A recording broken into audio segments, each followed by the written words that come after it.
Okay, I'm going to say something here, and it is something that I know if you click this video, you probably need to hear, but are unwilling to accept. So I'm going to say it so you have to take it into consideration.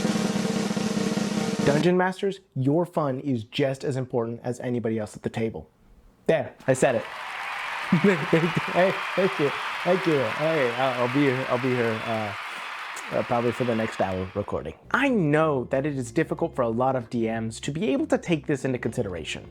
When you take on the responsibility of being a dungeon master, it's a big deal. You're telling all of your friends, hey, carve out some hours of the week, month, etc., but set aside a large chunk of regular time to come and play a game that I'm going to run, and I'm going to make sure that you all have fun. You all have to pay attention, you all have to put in the work to make sure you're leveling up your character sheets right. You're asking them to put in a lot of work. And so of course you're going to pay attention to the players. You're going to want them to have fun.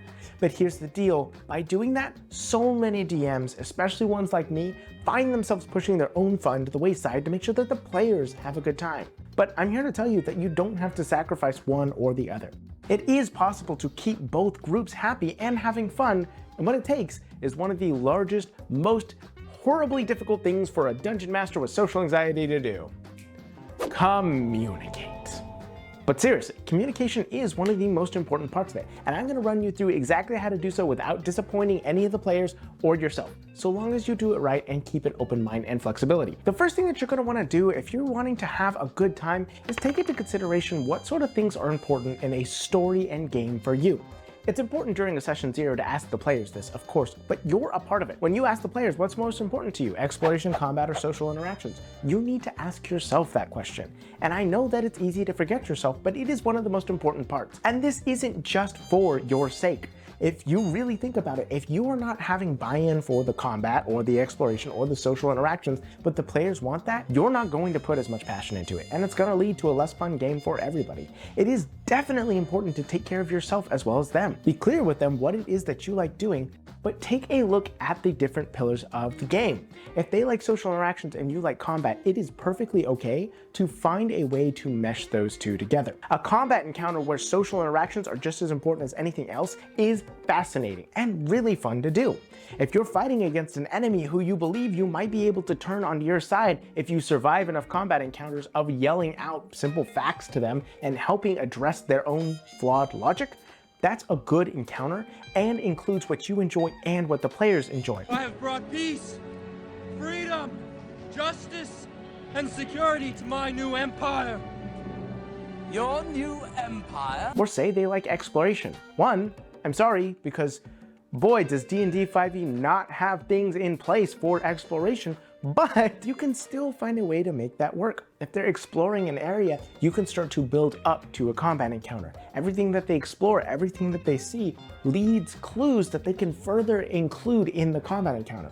If they're going around and they're finding corpses that are littered with different types of toxins, that will help them understand what they're going to go against next. The more they explore, the more they can be prepared for the combat encounter, and the more intense you can make the combat encounter because they'll be prepared for it. Find a way of mixing those pillars together, because I promise you, it is really going to make you feel way more empowered than you could have been in the first place. But let's be honest, those pillars aren't the only things in a game that can prevent a DM from having fun. Let's talk about the themes of a game. Say you're wanting to run a game that has heavy themes of political intrigue, but your players just aren't interested in that. That makes things a little bit difficult because there is something you particularly do want to give to them, but they don't necessarily want it. Instead, they want a much more hard, gritty, realistic, deadly war campaign. Well, that's a lot more different than a political campaign. Extra ketchup, extra mustard, hold the mayo! Yes, sir! Extra ketchup, extra mustard!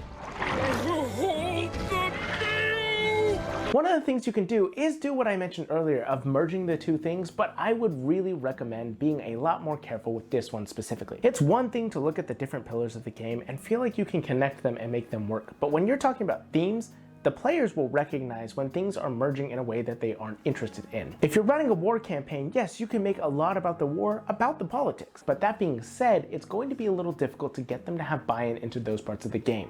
You can add them and they can be a backdrop, but don't make them the main theme, because your players are going to recognize that that's what's going on, and it's not going to be something that they're going to enjoy. They came to play in the war, And so adding that as a backdrop that adds more context can be an amazing way of doing it because you're passionate about the political aspect. You're passionate about making that work, and so it will make the world feel fleshed out. But if you start to make it the main theme, they're going to recognize that, and while yes, they can still enjoy it, it's not going to be what they signed up for. And so here's what I found myself doing to help include things. This is a very practical solution for this. Start consuming the kind of media that they're wanting from their games. What I mean by this is if they're wanting that warlike campaign, go consume some media that has to do with wars. Assuming, of course, that you agreed to this kind of campaign.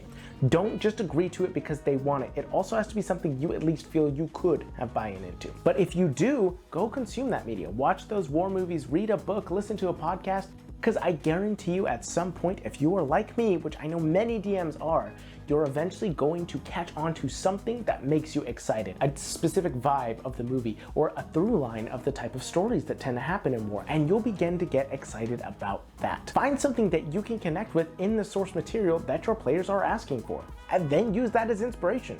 You don't have to copy it, but it will be something that you genuinely can find interesting. And so finding the portion that you have fun with and leaning into it can really work out well, so long as you're intelligent about it and making sure that you're keeping yourself in mind just as much as your players. One of the other things that I find that really keeps a DM from having fun in their games is when players get too distracted by something specific that has nothing to do with the story. If the players begin to go off the rails or just somewhere you don't expect and you don't have anything prepped for it, it can be really difficult to find yourself entertained with what's going on. Even if the players find it fun, you may not. One of the things that a lot of people say is that if all the players at the table are smiling and laughing, you've done a good job as a DM. And that is true. But if you're not having fun, all the players at the table are not smiling and having fun. Now, are they? You are a part of this. So here's what I recommend. One, learn to roll with the punches. Learn to laugh at yourself. If you cannot laugh at yourself as a DM, I'm gonna be honest with you, probably not the position for you. You have to be able to not take yourself seriously and be able to take yourself seriously enough. It is a skill that is worth developing by improving your self-confidence. You gotta laugh at yourself, Martha. Here. But the other thing I would recommend doing is if the players are distracted by something that doesn't have something to do with your story or what's going on, connect it. It will, one, make the players feel like they found something and that it's important and that they're moving forward and what was interesting to them was a new part of the story. But two, it allows you to bring things back without just railroading them. Say, for example, they find a stupid chair in the middle of an upturned room and the chair itself is set by itself perfectly untouched. Now, it would take a totally ridiculous group to get distracted by something like that, but say that they did so. How many legs on this chair? There's gotta be something about this chair. 4. Like a chair. Okay, I can picture it. Go Not on. like a table. Did it have arms? Yeah, what was the arm situation? Was it like Full back, half back? Yeah. Did it have? If that's the case, you can connect that to the story. Finding ways of connecting those things can go so far in helping your players feel like the world is developed and fleshed out, and whatever they get interested in will have something to do later on, but it can also really just help you enjoy the moment. You don't have to have all the specific details in place. In fact, I recommend that you don't. Just put something there that doesn't make sense that could be a clue later on. Because at the end of the session, you always have the chance to write it down and figure out how it connected in. Or, even more importantly, call a bathroom break. Seriously, DMs, if you don't know what's going on, call a bathroom break. It will be so helpful for you to just go into another room and quickly write down and figure out what's going on real fast. And if you feel very confident that your players won't feel too pulled out of the moment, just tell them you need a second. That's okay. Because you're one of the players. Treat yourself with the respect that you would treat any of your players. It's really important to have the self-understanding that you are worth having fun at the table too. It's important everybody does. And while yes, everybody does talk about the players at the table, you are one of those players. If this is an interesting topic to you, you probably also want to learn about how to build a world better and making your players invest in that. If you want to learn about that, I recommend you click this video right here. Have a good day, make the world your own.